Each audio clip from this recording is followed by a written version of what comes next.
The challenge that changed Kung Fu forever. The air in the training yard of Hong Kong's Chinatown gym was thick with tension. Bruce Lee, then 31 years old, adjusted his wrist straps as he watched the young fighter who had just entered the room. Jet Li, just 19 years old, was a promise of traditional wushu, known for his speed and precision in choreographed competition movements. But there, under the watchful eyes of masters and students, there was no room for choreography. The rumors had reached Bruce's ears days before.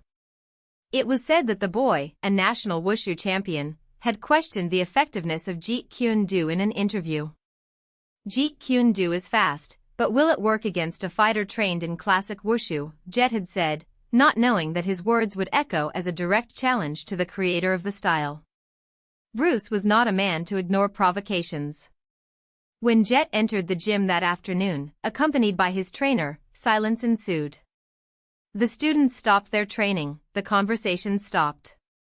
Bruce wiped the sweat from his forehead with the back of his hand and walked to the center of the mat, his eyes fixed on the young man.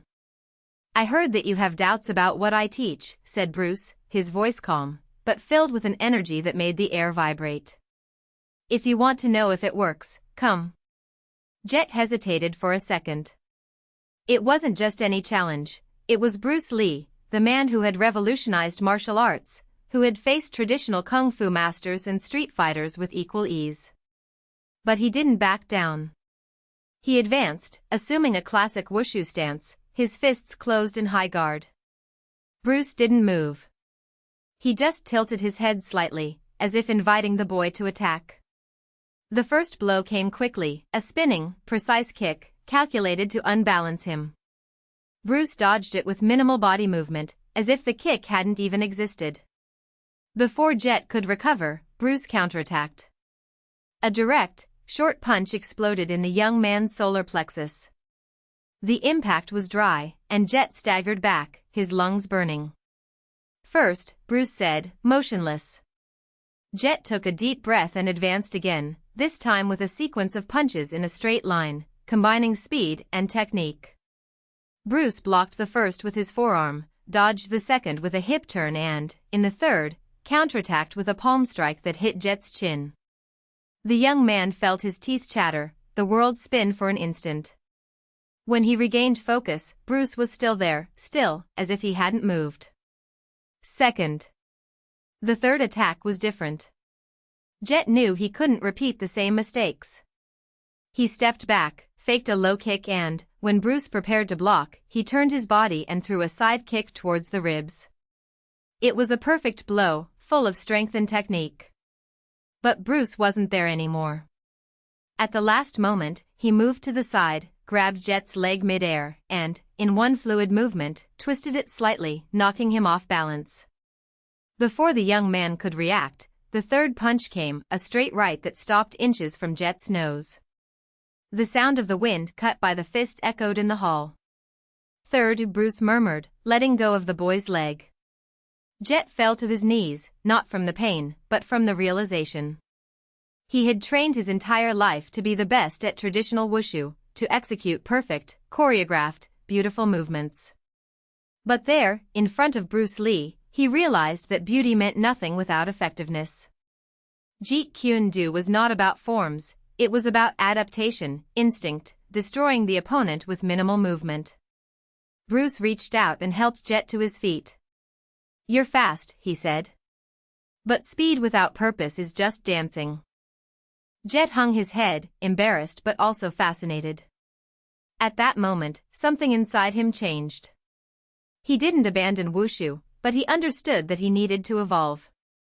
Years later, when he became a martial arts legend in cinema, Jet Li would say that that day was the most important day of his life. Not because he had been defeated, but because he had seen, for the first time, the future of Kung Fu. And the future had a name, Bruce Lee. The Dragon Awakens. The following months were of transformation. Jet Li returned to training with a new obsession, no longer with the perfection of his forms, but with the brutal efficiency that Bruce Lee had shown him. His wushu masters, however, did not understand that change. For them, martial arts were a sacred dance, an ancient heritage that could not be corrupted by the simplicity of Jeet Kune Do. "You are missing the essence," shouted Master Wu, his former instructor, when Jet refused to perform a traditional sequence at a national tournament. "Kung Fu is not just fighting, it is culture." Jet didn't respond. I knew words wouldn't convince. Instead, he took to the mat and, in front of an astonished audience, delivered a series of direct blows, without any flourishes, that knocked his opponent down in seconds. The audience erupted in murmurs. Some applauded, others were outraged. "That's not Kung Fu," someone shouted. "That's what works," Jet replied coldly. The rupture was inevitable. Jet was kicked out of the national wushu team, labeled a traitor to traditions. But he didn't care. I knew I was on the right path. The price of evolution. Without official support, Jet plunged into solitary training. He studied boxing, judo, fencing, any art that could complement what he had learned from Bruce. He turned his body into a weapon, every muscle tuned for explosion, every movement calculated for maximum impact. But loneliness took its toll. Without competitions, without recognition, he began to doubt. It was then that he received a letter. "Your talent cannot be wasted. Come to Hong Kong. Cinema needs you." It was signed by Raymond Chow, producer of Golden Harvest. The legend on screen. Hong Kong was a different world. Martial arts cinema was on the rise, but films still followed old formulas, elaborate choreography, invincible heroes, caricatured villains.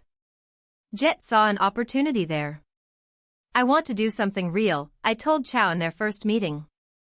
"No wires, no tricks. Just fight." Chow hesitated. The public wanted spectacle, not reality. But Jet insisted.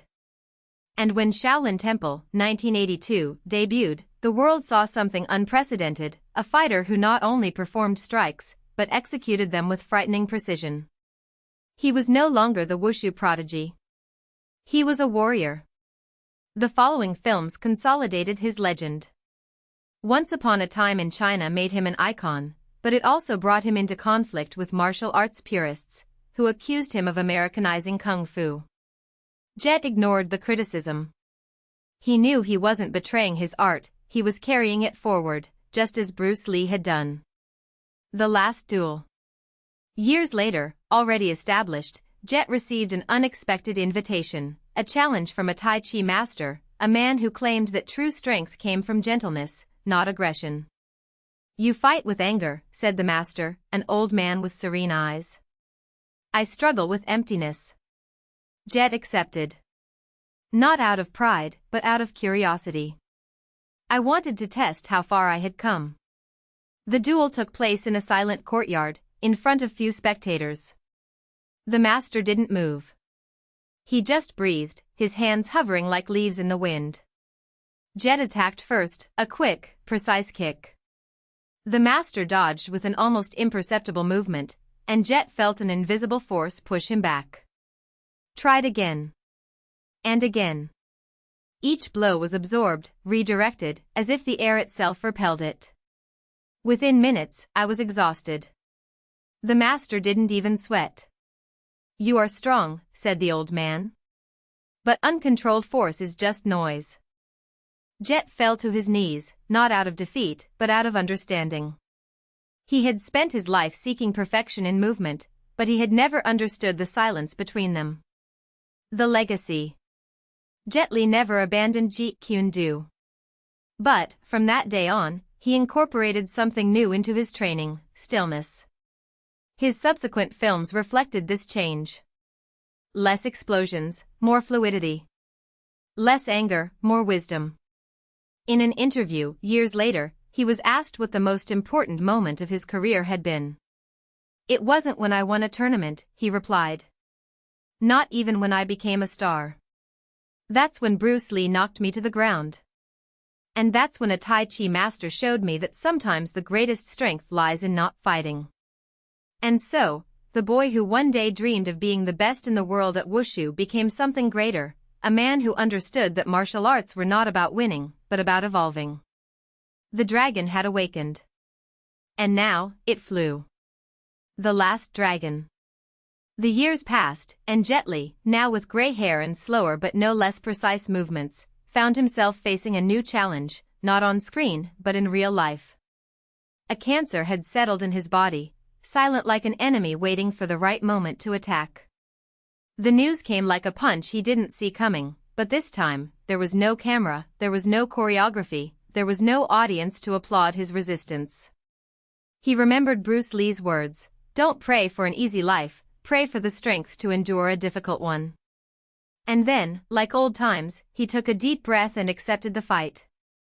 The treatments were long, painful, a battle where the opponent had no face, just a cold name, disease. But Jet didn't fight like in the movies. There were no war cries, no punches in the air. He fought with the same stillness he had learned from the Tai Chi master, letting the medicine do its work while he, inside, grew stronger. He meditated between chemotherapy sessions, moved slowly when his body allowed it, and, above all, he didn't allow himself to hate the process. One day, as he walked slowly through the gardens of his home in Singapore, his grandson, an 8-year-old boy named Kai, ran up to him. "Grandpa, are you going to die?" he asked, his eyes wide, his voice trembling. Jet carefully crouched down, propping himself up on his good knee. He held the boy's face between his hands, feeling the soft skin, the life pulsing there. "We all will, one day," he said, smiling. "But I'm not going now. I still have things to teach you." "How to fight?" Kai asked, excited. "No. How to live." And then, for the first time in years, Jet allowed himself to truly teach. Not on a film set, not in a dojo full of students, but there, in the backyard, under the shade of a leafy tree. He showed Kai how to breathe, how to feel the ground beneath his feet, how to let anger pass without hurting anyone. These were not lessons of fighting, but of peace. "Martial arts is not about defeating others," he said, as Kai tried to imitate his slow movements. "They're about not being defeated by yourself." The boy didn't understand everything, but he felt it. And that was enough. Over time, the cancer receded. It was not an epic victory, like in the movies, but a silent truce, an agreement between the body and the will. Jet returned to training, but now with a different awareness. His movements were smoother, almost as if he were dancing with the wind. He still filmed, but he chose roles that reflected this new phase: wise men, serene masters, figures who carried the weight of experience without losing their lightness. In his last major film, he played an old master who, at the climax of the story, faced a much younger and stronger enemy. But instead of fighting, he would just stop. And in the silence that followed, the opponent, confused, let his guard down. It was at that moment that the master smiled and said, "The true art is not in winning. It's about making the other person realize that there is nothing to win." The audience applauded, excited. But Jet, behind the scenes, knew it wasn't just a script. It was a lesson he had learned the hard way.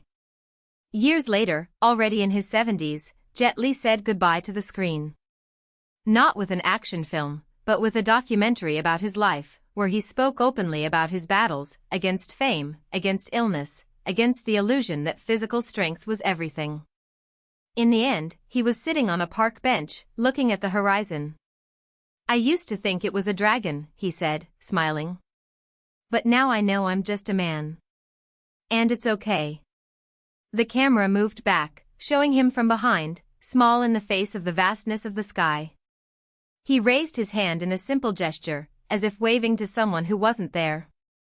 And then, the screen went black. The dragon had not died. He had just learned to fly without wings. The last act. 5 years later, the world still remembered Jet Li as the man who transformed the martial art into poetry. But, for those who knew him closely, he was no longer the icon with sharp eyes and precise strikes. It was just Li Lianjia, the name his parents gave him, the boy who sold ice cream on the streets of Beijing before he was discovered. Now, at 75, he lived in Singapore, far from the spotlight, in a simple house with a garden that he cultivated with his own hands. Ankylosing spondylitis, the disease that had haunted him for decades, had robbed him of his mobility. Doctors told him he would never walk again without pain, but he refused a wheelchair. "I still have legs," he said, leaning on a bamboo cane that an old friend had given him.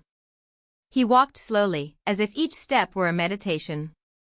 Sometimes he stopped in the middle of the garden and closed his eyes, feeling the wind touch his face.